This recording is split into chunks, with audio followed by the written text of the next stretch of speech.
You guys have to deal with my little button today.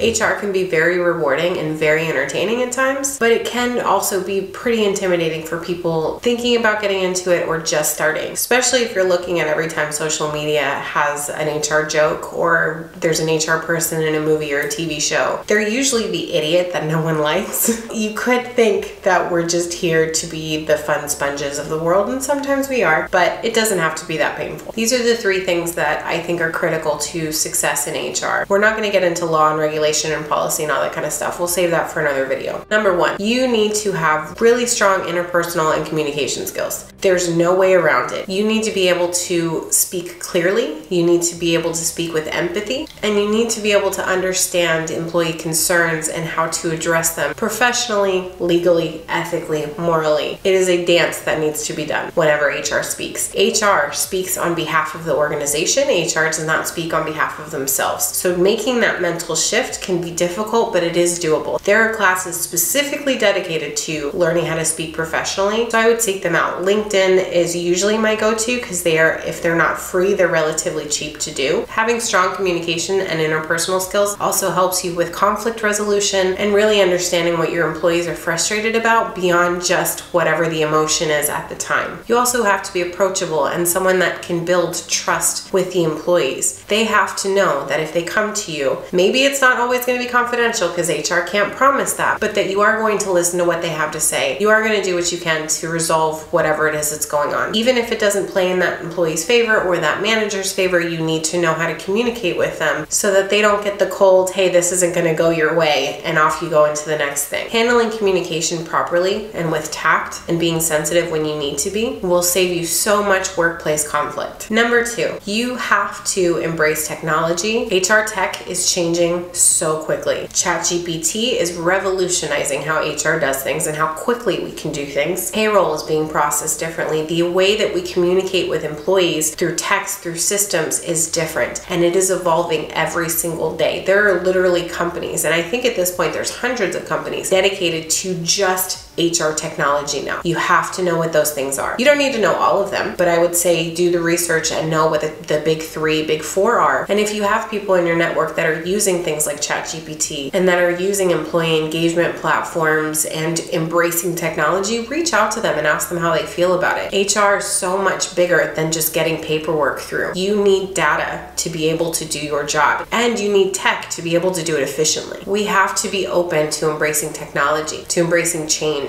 It makes us more efficient, it makes us more effective, and why would you waste your time creating job descriptions with a pen and a piece of paper if you know that AI is out there for free and will make it for you? Now, little disclaimer on the AI creation of things. You have to read them thoroughly and make sure that they apply to your business. It's never going to spit out something that's perfect, so you really have to be willing to get the information, pull it all together, make sure it applies to your business, edit it as you need to, and periodically change it as your business changes and grows. If you're in a small business that doesn't have a lot of budget for HR or no budget for HR, start small. ChatGPT is free for the basic functions. Number 3, which is the most important one, you have to be the calm one in all the chaos. When people are upset about something, whether it's anger or sadness or all of the above, most people want someone to empathize with them and feel the same way that they do as they're going through whatever it is. Managers will come into your office and say, so-and-so has to get fired immediately. Look at what they did. And then an employee will come in and say, I can't work with this manager anymore. And you can't say, yeah, this all sucks. They're awful. Let's get them out of here. You have to be the one that calms everyone down. And as much as managers hate this, you have to slow everything down. Do your due diligence.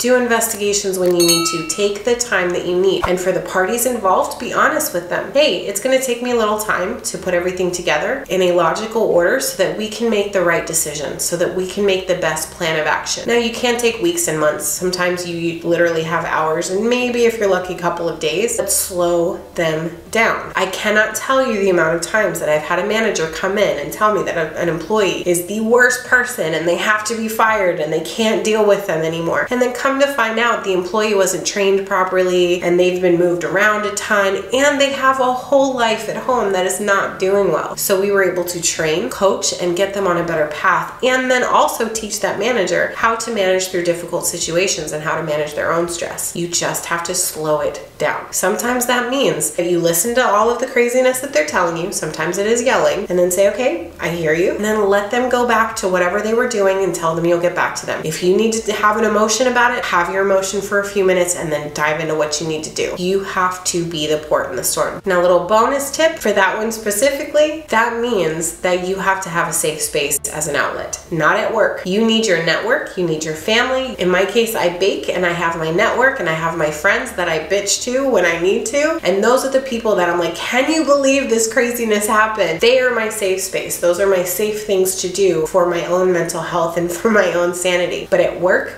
cool, calm, and collected. HR is about policy and procedure and regulation and law. No question about it. But it's also about empathy. It's also about people management. It's also about fostering a positive work culture. It's also about developing talent. It's about being a strategic partner to your organization's leadership. You have to make sure that you're staying in tune with your needs, with your mental health, with your stress load, that you're not becoming just HR all the time, and that you have your outlets outside of it. The good thing is that you're not alone in this journey. There are books on these topics, there are videos on these topics. I have training classes that I'm developing for the beginning of the year that are going to go deeper into these topics. There's so much out there that can help you hone your skills for either free or relatively cheap. You don't have to look at this list or any other list that you're reading out there and say, holy crap, how do I do this? It's one thing at a time, and utilize the resources that are out there. I hope this helps you on your journey, and as always, I am part of your network now. Reach out, I'm here. I'll see you next week.